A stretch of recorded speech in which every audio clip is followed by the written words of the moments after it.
All right. Three, two. Hey there, listeners. Welcome back to Earth Station One. It is movie review time, and we are looking at Black Panther 2, Wakanda Forever. So it is awesome. Yeah, Ashley, I know the camera's really close to you, so it's hard to get your hands up. I know I was still doing it though, so Okay. She's still in the pose, folks. You just can't see it. She's going to be that way for the rest of the evening. I'm committed. She is. It is awesome for you guys to be here. And Mr. Mike, you ready to take it away? Yeah, this has been very highly anticipated, probably the most anticipated MCU sequel, maybe most of all. It's hard to, a lot of pressure on this one. It's going to be really interesting to talk about now that it's finally here. And of course, as you can see, we do have Ashley here, part of our ESO movie crew. Welcome back, Ashley. Thank you. Yeah, it's always fun to talk about these Marvel movies with the gang, but particularly one of as much importance as this one. Absolutely. And we have with us also from last week's episode, I think he's still strapped to the Geek Seat in some ways. We also have with us Nick Tabor here. Hey man, thank you so much for inviting me back. I've been looking forward to this for a little while, and man, this was good. This was really good. Well, I wasn't sure, your movie theater time machine. I'm not sure which time you were in, so I'm glad that we were able to coordinate with your time machine to have you here for this podcast. Thank you. Thank you. Really, thank you. Let's get right to it because there's a lot to talk about here. Like we've said, it's very highly anticipated. Nick, we'll start with you. What were your expectations going into this one, and overall, what did you feel coming out of the theater? Coming out of the theater, I was just bawling my eyes out. Honestly, this movie hit home in many different ways I didn't expect to. I thought going in, I thought the first movie was very good. I kind of marveled out to a degree. So I'm like, all right, if they put so much into it, and I don't know, but I'm like, all right, I'm gonna go in. I'm just gonna really just focus on having a great movie theater experience. But my God, I was blown away.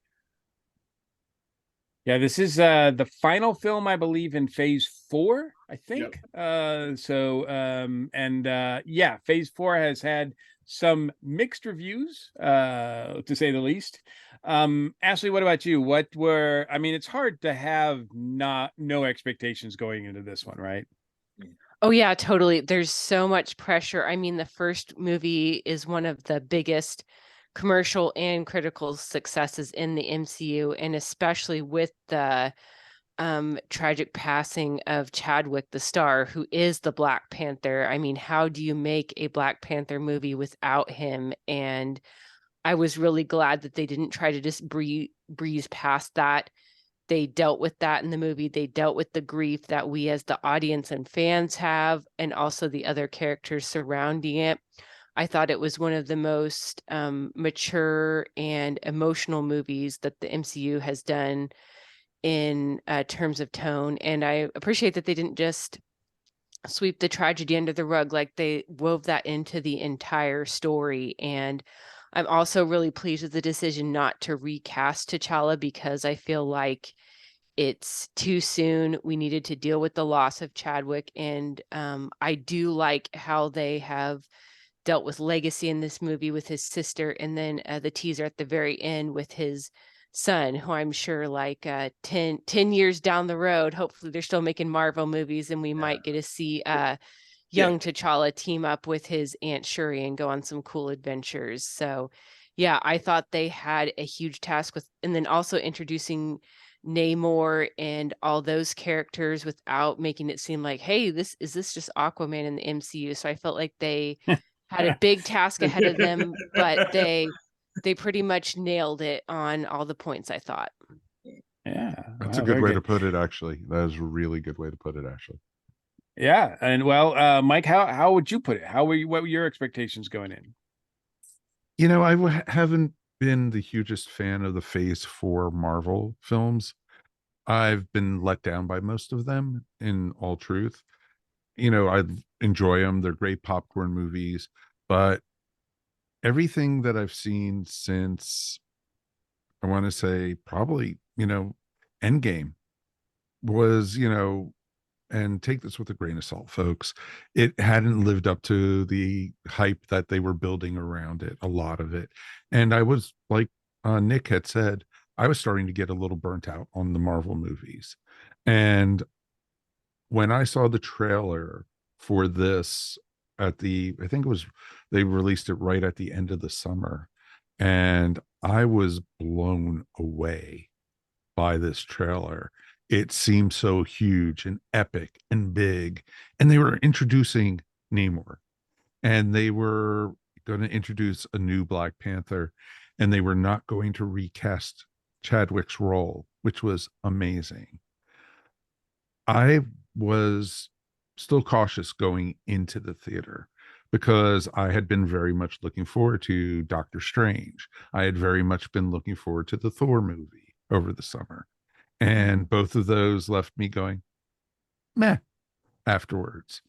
And it's just interesting walking out of the theater after this one and going, my God, I want to see this again.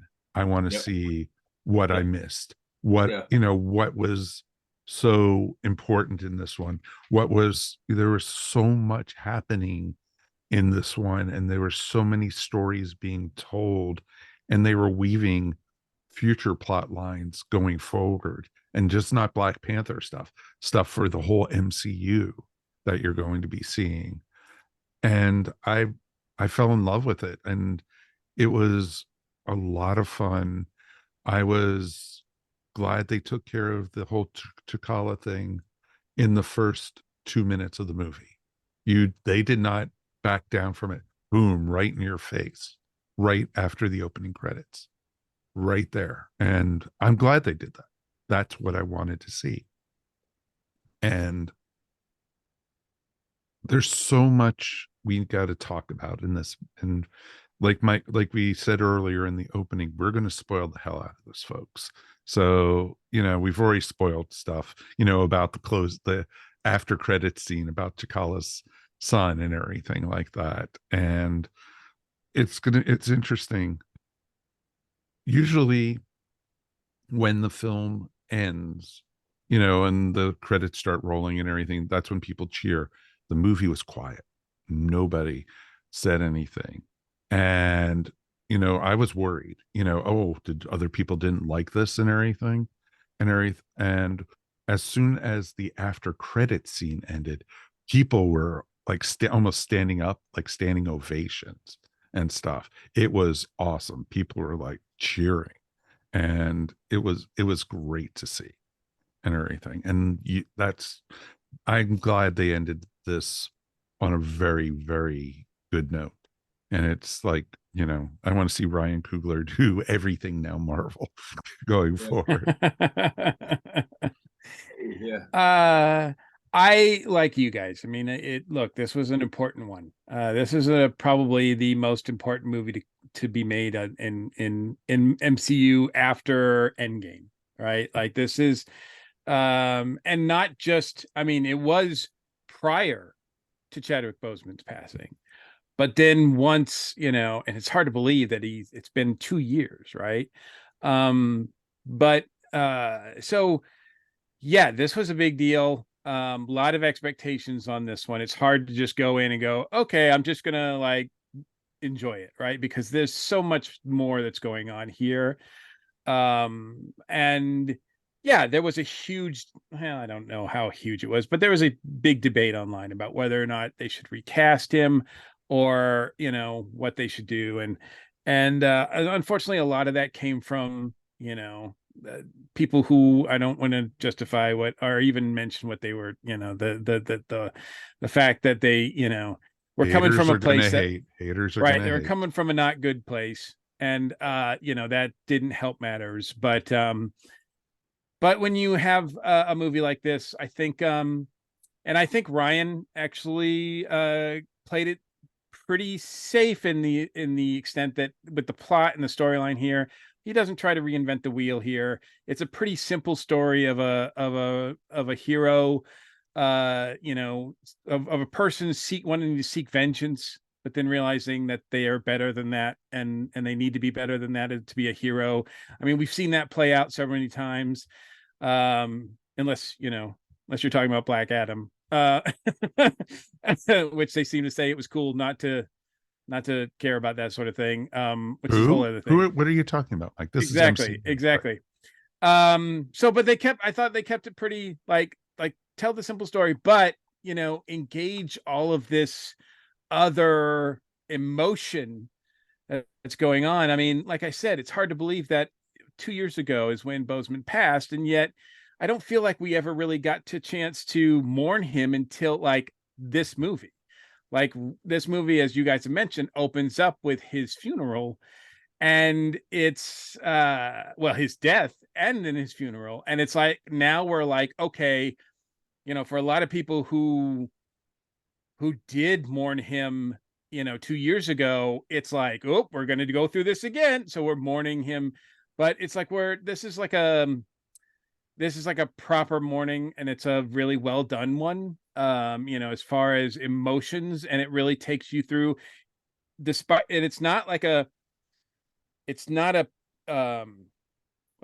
end, it's not an end, because his shadow still exists throughout the whole movie, and is probably going to exist through the MCU from here on.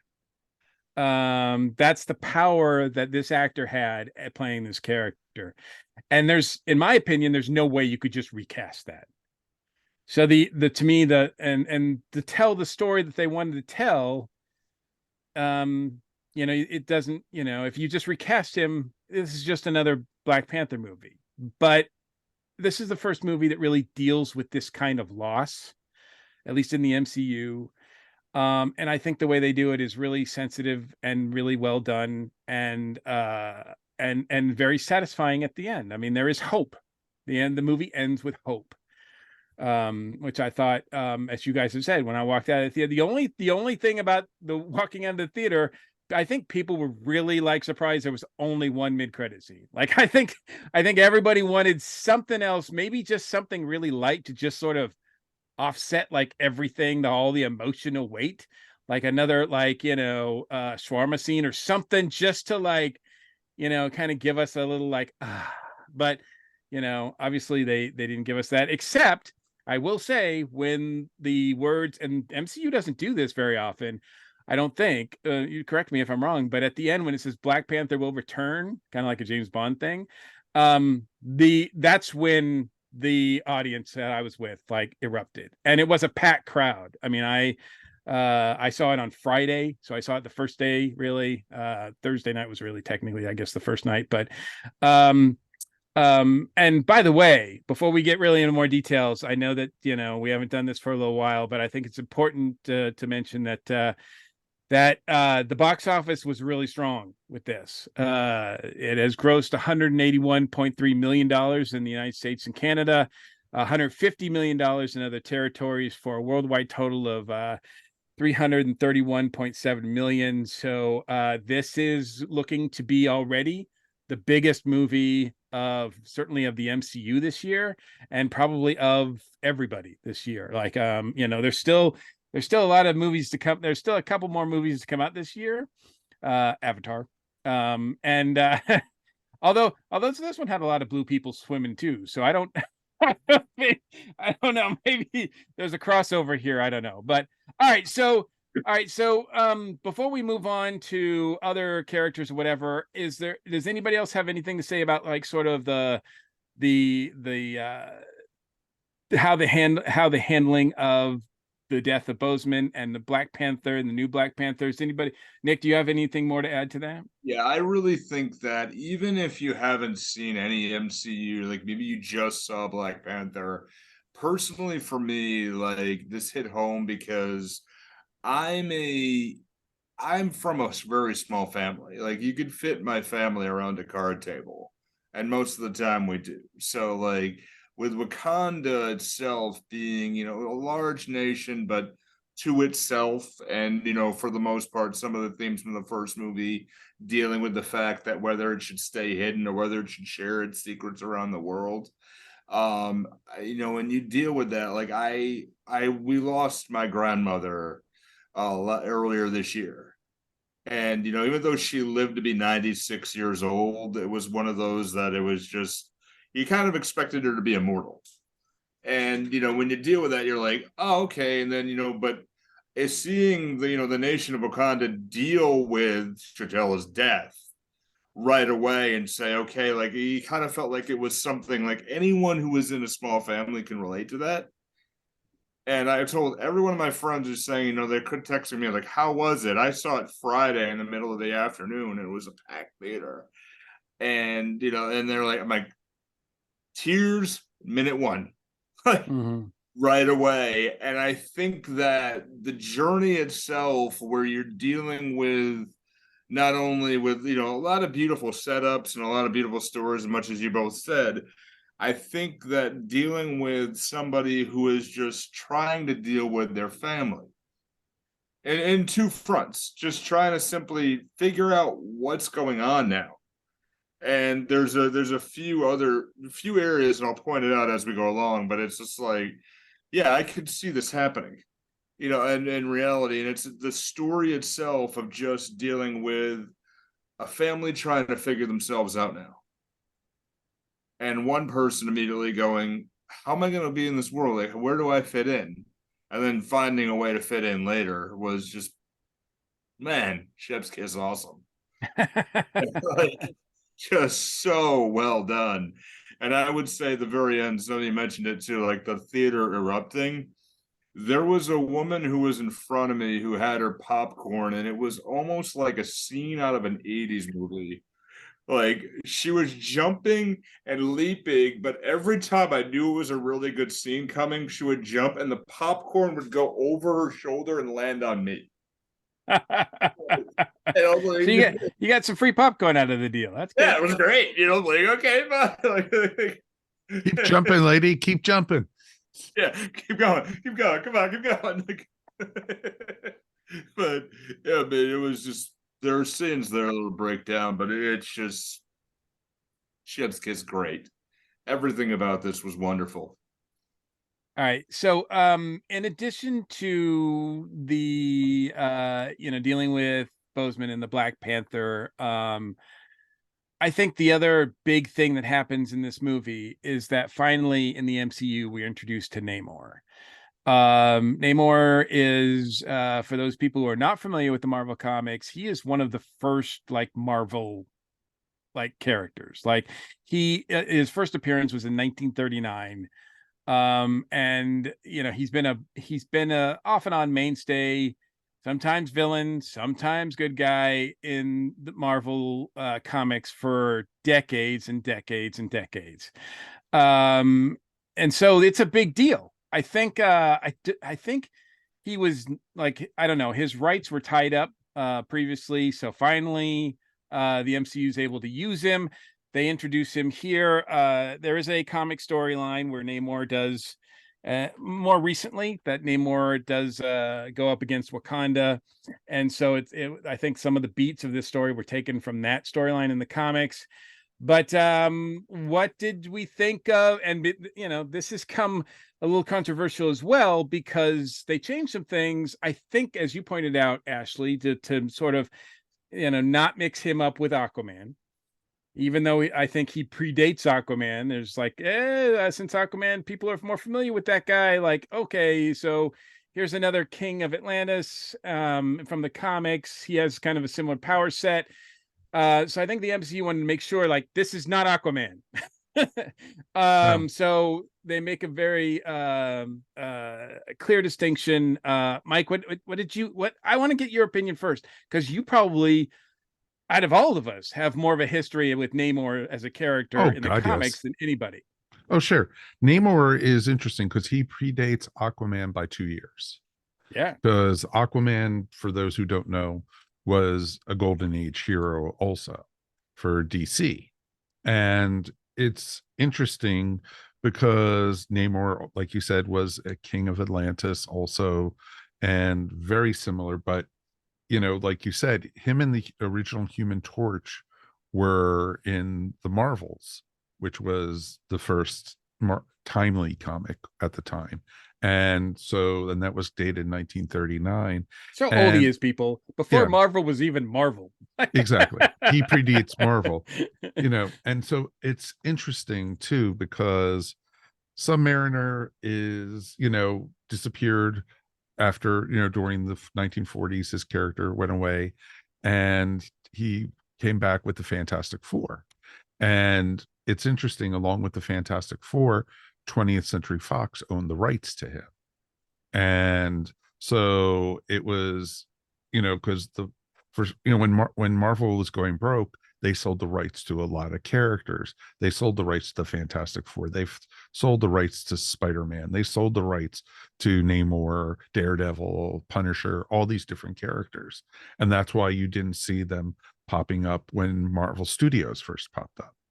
And so it was just real interesting that, you know, since the buyout of 20th Century Fox, basically they got the rights to Namor. I thought it was really well done that they basically changed his origin to a more of a Central American base. And it was, you know, they tied it into the Spanish invading, you know, and not invading, but colonizing, as they like to say, of the New World. And basically, I liked how they did that, and I liked how they tied the Verbanium into it, and, you know, how it mutated the people into sea breathers instead of, you know, land dwellers. And they actually, you know, they used the M word big time in this movie. You know, he just like, I am a mutant. And so it was just, Yep. it was awesome. I liked his character because he wasn't like a mustache twirling villain. He was out there to protect his people, and he didn't want, you know, the Verbanium to be found, and he wanted to keep his people private. And if it meant that, you know, the Wakandans took the blame for the attacking of the ship and everything, so be it. And he, you know, but he, you know, wanted to keep everyone away from them. But if that meant that they would have to take down the surface world, so be it, and to protect his people. And it was very, very well done. And well, I'm sure we're going to talk about, you know, he is an asshole. He, flat and simple, is an asshole, but that's the way he is in the comics. And, you know, he goes from being really nice and, you know, a very comfortable character to other characters, to being a total jagoff and in a heartbeat in the next sentence. And this is the way he was in the movie. And I loved it. I thought it was awesome. Ashley, I would imagine that your experience with Namor was very limited. So this is, dare I say, your first introduction to him? Yes, it is. I didn't know very much at all about the character before walking into this movie. So to me, I was just this was his origin story to me, and I really liked how they developed it, and I thought they did a good job going in depth to his background, but not distracting from the fact that this is a Black Panther movie. I felt like they had a lot to balance, but they did a pretty good job with that. I was also geeking out big time that we got to hear the word mutant, and hopefully the first of many references to mutants in the MCU going forward. And I like the nuance that they built around his character. Like, this just wasn't a black and white villain, which I think fits in well with the first Black Panther movie. Like, Killmonger was of course, the villain, but such a great performance from Michael B. Jordan that added layers to that role. And so I think it was fitting that they have a villain, like, yeah, he's not doing good things, but you can see where he's coming from. And then just his interactions with Shuri, I thought were really interesting. Like, she's been suddenly pushed into the spotlight even more so, and a position of leadership, kind of struggling with that. And so he's someone that has dealt with loss too. Like he's had the loss of his mother. And so they kind of relate to each other, but she also decides that, I don't want to follow the exact same path that he does. But yeah, all the special effects I thought were really good. At first I was like, a guy with wings on his feet, how is this going to play? But just like, I just accepted it. Like, of course that happens. So yeah, I'm really intrigued to see more of this character and how he might be woven into the rest of the MCU. I am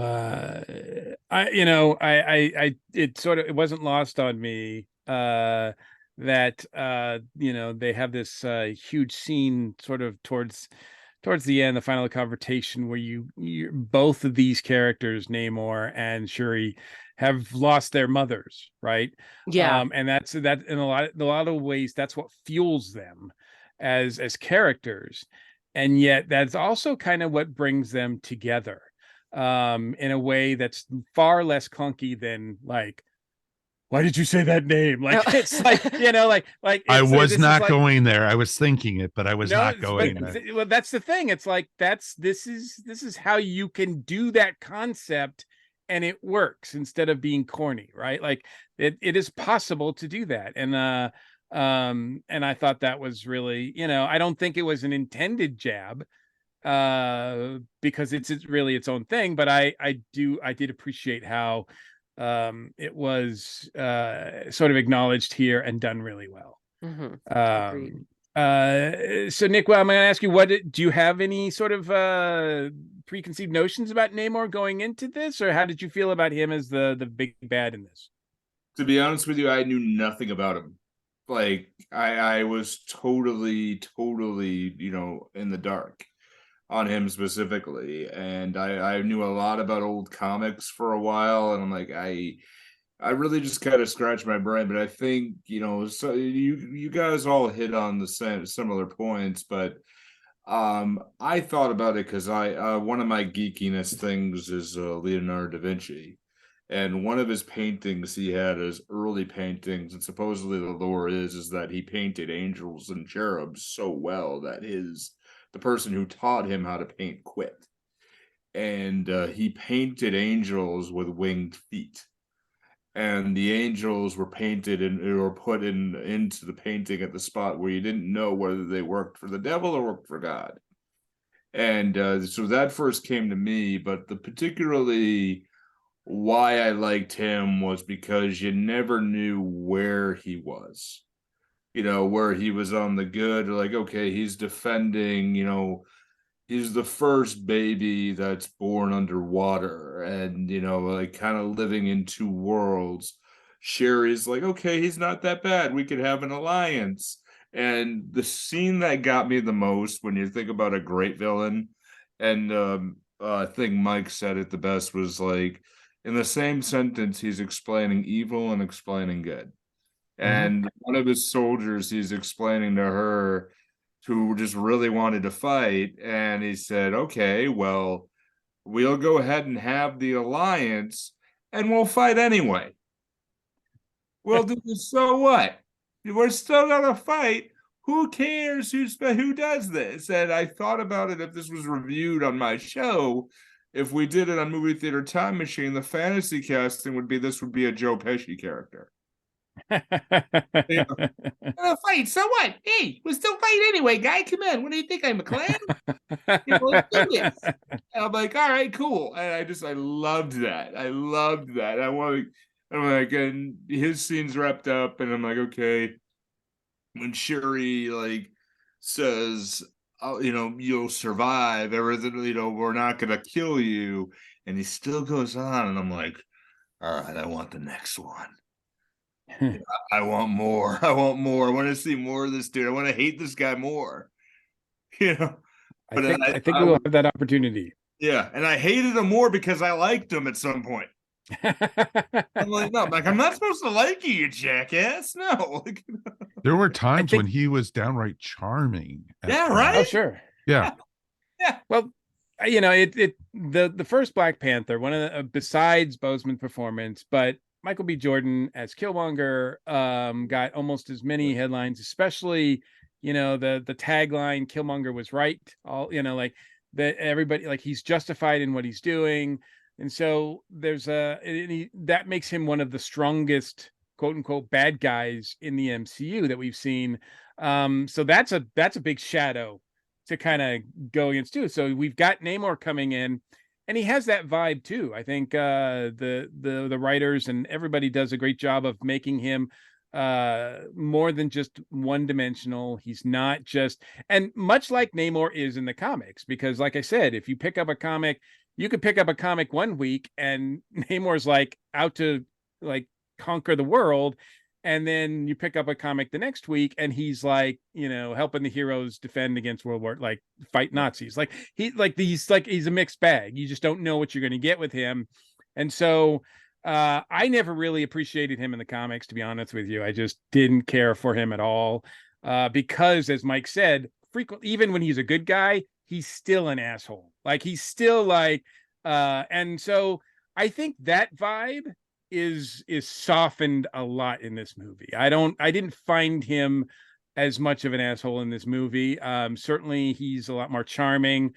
You understand why maybe Shuri kind of maybe he's falling for him, and maybe like in the future how maybe a certain invisible woman might as well. But I was thinking the same thing, Mikey. But and what I really appreciated too is power set. I mean, he's not just a guy who flies. I mean, he's got a unique way of flying, because he's got the wing feet. And I love especially the battle sequences of him just moving around. It felt like it was right out of the comics. He felt like he was just stepping on like air steps. I mean, it just was like, but it was powerful moves. I really appreciated the way it was depicted, because that's not easy. It could just look really dopey, but you actually feel like when she takes out one of his winged feet, like one of his wings on his feet, you actually feel it. Like, it's like, ow, like that must really hurt. Like, what a great job they did with that. So I give them a lot of credit for presenting. I mean, I don't think I've ever really liked Namor as a character, just because I just don't. But so I'm not going to say like, ooh, I want a Namor movie. I can't wait to see him again, because I think they did a good job. I mean, I don't like him from the comics, and guess what? I don't really love him in the MCU, but you can't ignore him. You have to respect him. And I do respect him. And I think the way they worked around his origin to make him less Aquaman-y, we'll say, and give him a set history in the MCU and a set place, I think is going to be really interesting going forward. And this movie, as we've talked about, and we'll try to get to it at the end, but really is probably, out of all the Phase 4 movies, really is this, like, we're moving ahead now into Phase 5. And so I think this is really a movie that does that as well. Let's talk about some other scenes, some other characters that we really liked as well. I'm going to start, because I don't think we can get through this review without talking about Angela Bassett as Ramonda. To me, like, I mean, Shuri is like, she takes the mantle, and I think that was the the worst kept secret in the promotions in the MCU. Like, the trailer was really like, who's going to be Black Panther? And like, we all knew. I mean, I think we all knew it was going to be Shuri. Like, even if you have read the comics where she does take a turn at Black Panther at one point, but even so, I mean, the movie just made it. I mean, the first movie and everything just made it so like there's no other choice. I mean, it has to be her. But it's really interesting. She fights that as well. I mean, it's not like she takes over day one. She really struggles with making that decision as well. And I thought that was pretty interesting to see her go through that. But I think the real center and the heart of this movie is Ramonda, and of course her death. I mean, talk about we get the huge deal at the funeral at the beginning, but then the gut punch of losing Ramonda in this is just it just makes this movie even more powerfully emotional. So I really appreciated what she brought to the table. Angela Bassett, that is, and I really appreciate that character, and I'm going to miss her a lot. I was kind of like going in, I was kind of hoping like, man, it would be cool if she like donned the uniform, like if she was Black Panther for a while and started kicking some ass, I because she thought could. that too. Yes. Yeah. Like I would love to see that, but she didn't need to. She was so powerful with her performance that she didn't even need to land a single punch to be like a force to be reckoned with. So I really appreciated that. So Ashley, what about you? Thoughts about Ramonda, as well as anything else about the movie that you wanted to point out? Oh yeah, no, what a performance. And I think that Angela Bassett brings so much weight to a film that already had a lot of weight, but she really elevates every scene that she's in, and just watching the grief of a mother and a leader was just really powerful.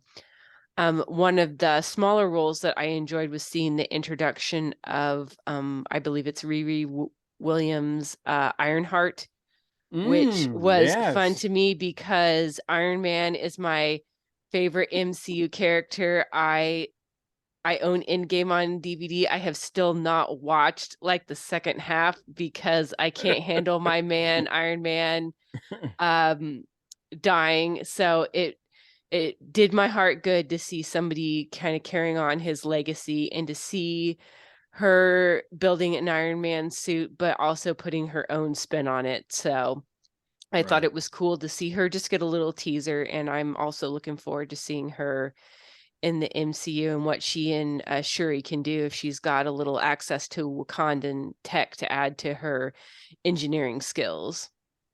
Yeah, she was like, I'm sorry.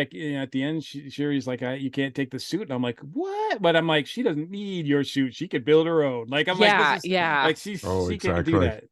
She's cool. She's cool. Nick, what about you? What's something else about the movie that you appreciated? So when Queen Ramonda, when she's dismissing the general, where Prince Shuri is leaving, I think this was one of the best scenes, because if you had if there's someone on Earth who has not even heard of the MCU. I don't know if there is anybody, but anyone who hasn't heard about it or wants to know how a movie can draw in emotion, because I deal on our show, we deal with old Hollywood. I think of like Hitchcock's Rope, and where Jimmy Stewart plays the professor, and he finds out that the two boys murdered the man, and the very end of it, he goes, "You're gonna die, Brandon. You're gonna die,"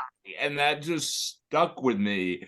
And when Queen Ramonda's on the throne, and the general's like, "I have given my all. Haven't I done everything?" And then basically, she proverbially does a double middle finger up to her and goes, "My family's gone. I'm doing this. Haven't I given my all?" And I'm like, and there was a proverbial like silence, but you heard one person in the back of the theater go, "Damn." It's moving on. And I'm like, yes. So like, okay, this is the reactionary theater experience that I loved about this. And I mean, Angela Bassett she stole the whole movie. She In was my amazing. She was amazing. everything about it. And I mean, when she pushes Ironheart out of the way and takes the full blast of Namor's water, and then because she knows she's going to the ancestors, and in that same point, you see someone who is standing up to save the kingdom of Wakanda and also securing its future in one instance, and you go, whoa, like it hit the gravity of that situation hit, and it's not only because it's well directed, well written, but well acted. All in one, and it's believable. But I mean, this is what I love about this, and I love, like, of course you get Iron Man and all the other stuff in the MCU, but the well-known comics that have been pushed for a while. But when they get into a lesser known character like Ironheart, Again, one person I sort of knew about. And I remember I had comics of her, and I saw this, and I'm like, okay, when they see, when she's in the, and I loved her origin as the fact that she's just a really smart woman who's just taking all the money of the idiots in the college. Right. So, well, they knock on the door. Yeah, you got to go on the website if you want me to do something. And I just started laughing. I'm like, oh, where are we going here? Like, where are we going? And then the rebuilt car and everything about it. But my favorite with Ironheart, and actually I think you said it perfectly, was the fact that she could really stand on her own anyway. Mm-hmm. Where it's like she's flying around in the ending final battle scene where it's on the ship, and it's almost mimicking the first time Tony Stark flew around and was talking to Jarvis. Yeah, good call. It had it was a really good callback, and I'm like, okay, I'm like, we've got something here. And I think overall, I think this movie is going to be talked about for a long time, when there's Wakanda 3 and further down the road. And I expect, and if Disney plays it right, what they'll do is they'll do their own, do their own modus operandi, and, do what they do best with business, cash in on nostalgia 20 years later, re-release it, and then put it in the vault. Put it in the vault and say, okay, because you're gonna have, at that point, you're gonna have another generation who's gonna, and I think it's not always a family movie, but at its heart, this movie says a really big emotion of just what does it mean and what is your impact on Earth. Mm-hmm. The next person here, especially and you go to Princess Shuri, who when Queen Ramonda's gone and she's at her funeral, and she said, I just lost the last person who understood me. And anyone who's had a small family, I'm like, that gut feeling. Mm-hmm. That gut feeling. And I mean, this is a movie that deals, they have all the fights, they have all the beautiful, spectacular back and forth, an ending fight on a ship where you don't really know who's going to wipe each other out. I did not expect that ending. Right. In reality, the fact that they kind of agreed to coexist. And I'm like, ooh. And I look at the runtime, I'm like, we still got some time left here. How are they going to, wait a minute, there's more? I don't want to go. Keep going. Keep going. I'm like, damn. But and Princess Shuri's journey is just simply, she's just trying to figure out a way to fit in. Mm-hmm. Not only with Absolutely. of the relevancy of Wakanda and saying, what do we do now? And even back to Angela Bassett, where and it reminded me of old, a little bit, I'm going long here, I'm sorry, but when she's in the UN and just Great scene. Yeah, the great scene overall. But if anyone has ever seen older TV, mid-90s TV, couldn't you see a little bit of Aunt Viv from Fresh Prince? Probably. I'm sitting and going, or even and I'm trying to get some sort of back to some archetypes, but it borrowed. She borrowed a little bit of a Claire Huxtable type, Aunt Viv or others who are just kind of who didn't really, those characters who didn't really need to say much. No, absolutely. Just sitting there with her hands folded, looking at everybody, all the naysayers, the French ambassador who's saying, why haven't you shared vibranium? No, you can do this. The hell you say? Why would we? That type why of would thing. we? She didn't have to even say a word in that, and that was beautiful. Oh, and then it was even more amazing when they marched in with the mercenaries. Yes. Yeah. And everything. That was such a great scene. Yeah, definitely a great scene, and one of those scenes, and it's again sort of like what we get with Killmonger in the first one. It's I mean, the U.S. and is not is not the bad guy in this, but they're not really good guys either. No. Like this is, it's very layered and very difficult. There's a lot going on here as far as what the MCU and what certainly the United States is in the MCU. It was interesting too, though, Mikey, if you think about it, because you had the Countess is now in charge of the CIA in this. That's good for bringing that up, because I did not expect to see her in this at all. That was a big surprise to me, actually, that she was in this and had such a major role in this. Yeah. Mm-hmm. Exactly. And that's laying the groundworks, because she's been, she's popped up at the, in Hawkeye, she's popped up in the Black Widow, she's popped up in was it Falcon and Winter Soldier? She's been, doing all these little things, and now she's starting to make her moves. And it's just real interesting. I wonder if they're building towards possibly a war between the US and Wakanda. And I mean, I think if she were, looks like if she gets what she wants, she would very much like to control vibranium. Mm-hmm. Oh, very much so. And you bring up a really good point. I try to sometimes. It's okay, but it's in my head, like, yeah, you're right. They are having, a Thunderbolts movie, and she's going to be in charge of Thunderbolts, and it's just going to be very interesting to see what they do with that, because not only did they show that, they also showed the creation of the Midnight Angels, which are right from the comics, and those were pretty kick-ass too. Yeah, I wasn't familiar with them at all, actually, but it was well done. I didn't know where they were getting rid of Okoye out of the Dora Milaje. Yes. I can't pronounce that. Sorry. Yes. Yeah. We'll just say that, right? Yes. Yes. But yeah, giving her a new role, I think opens her up a little bit more, which is great, and she does great work as well.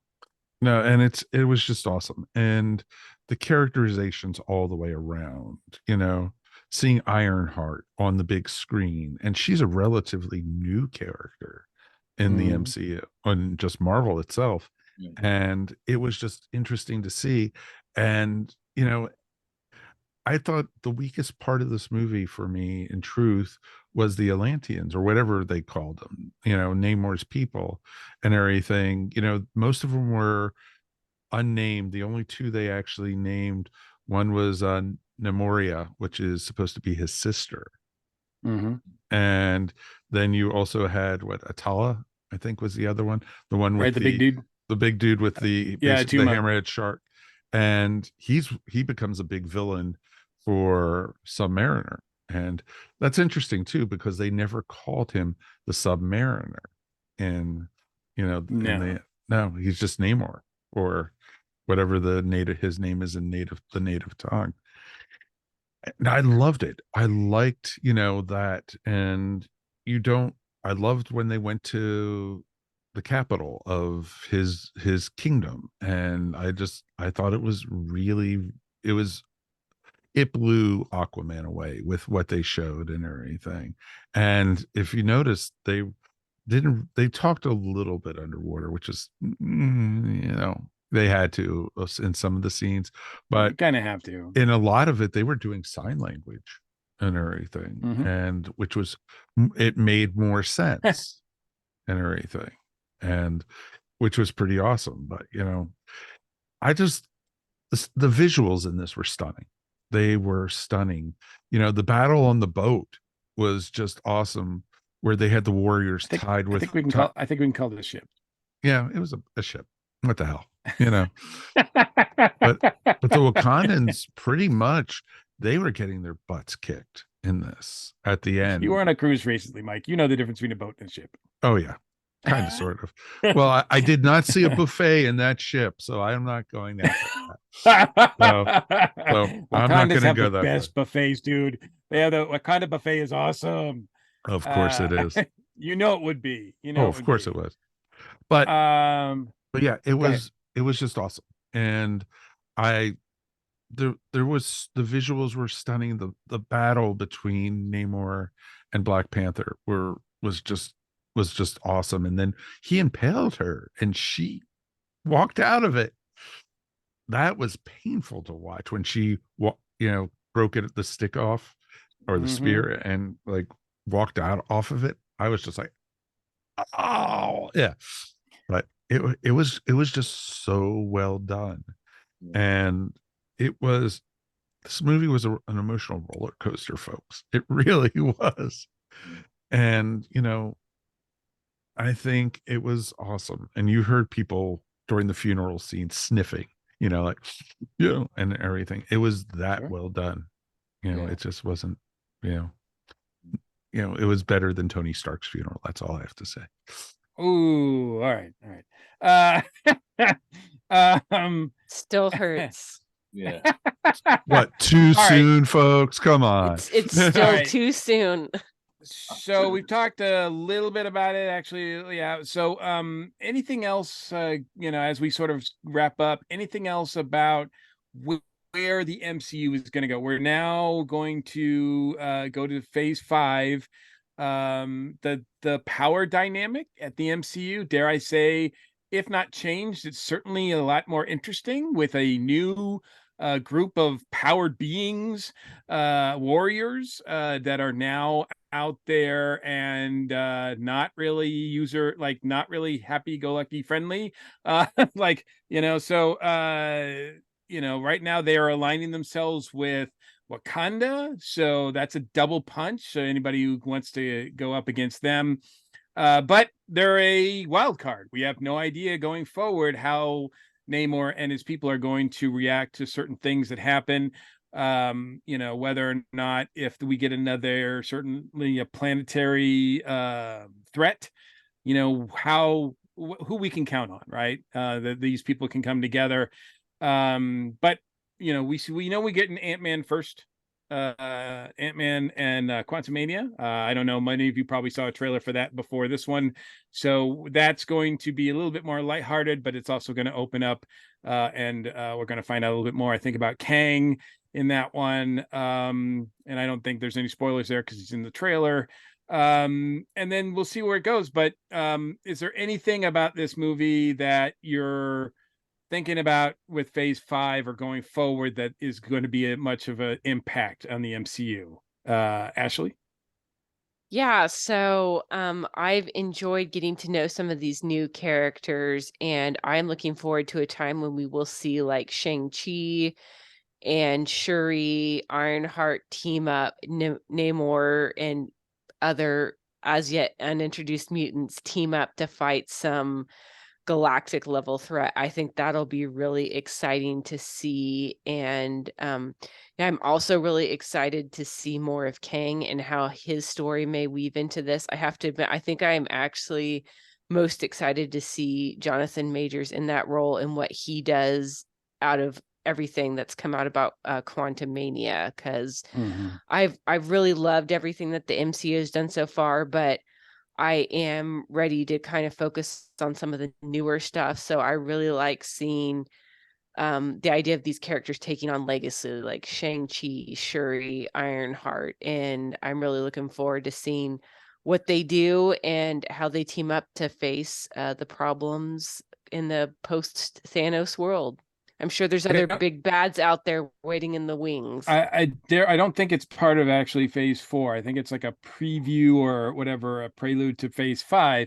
But we are getting a Guardians of the Galaxy Christmas holiday special. So don't forget that. Like, that is going to be an impact, I'm sure, and because that's going to affect probably the Guardians of the Galaxy, the third movie that's coming out next year. So I'd imagine that's but I don't think that directly that's going to have any, like, what we've seen in this movie is going to have any direct implications for that particular part of the MCU, but we'll see. Nick, what about you? Any real quick, any thoughts going forward for the MCU? I'll go really quick with it. I absolutely agree with it. Ashley saying I am really looking forward to seeing the minor characters of the MCU really take center stage, more lesser known stuff. I'm a huge fan of Ant-Man, alone as it is, and I just want to see more of that. Oh, don't you mean Spider-Man? For you were saying that your feelings about Phase 4 was kind of mixed. With it ending with this one, are you reinvigorated? Is it make you like looking forward to Phase 5 even more yeah. now? I mean, absolutely. If it puts everybody who is up there on center stage and it drags out more and gets more creative, I think a lot of the MCU had been, they said really like a lot of people have been marveled out, and I think bringing more lesser known people to the center stage is only going to make it better. Especially now that we're getting more of a diverse group of folks. I think. Mike, what about you? Any thoughts about the end of Phase 4 going into Phase 5? I'm really excited to see where we're going to go with Phase 5. I think Phase 4 kind of was about loss and about family and tying things together with that. And it was a lot of little pieces coming together in this. There wasn't any whiz bang huge knockouts with with Phase 4. Phase 5 I think is bringing Kang in as the big bad, tying in a lot of different things together, and it's going to be very interesting to see. Or it could fall flat on its face. There's a lot of goodwill built back because of this movie for Marvel. I don't want to see it wasted, and I think they have a lot to live up to. So I'm going to be very curious to see what's coming up. We've got, like we talked about off the air, we have, like you said, the Guardians of the Galaxy Christmas special. Then you have Quantumania. Then you have the Marvels. Well, actually, you have Guardians of the Galaxy 3, then the Marvels. And then we're supposed to possibly be getting Captain America, but I don't think that's going to be till, it was scheduled for the end of the year, but they're not starting principal filming till right after the first of the year. So I think that's going to be a way off still. So I'll be very curious to see. And I know Blade was supposed to be coming up soon also, but been delayed a few times. That's been delayed also. So we're going to have to wait and see what happens. They might have to rely on Deadpool or something, to save us all. God help us if that's true. Just as from a character perspective, not from a movie perspective, but yeah, a lot of things going forward. I mean, we don't even technically know who officially is the leader of Wakanda at this point.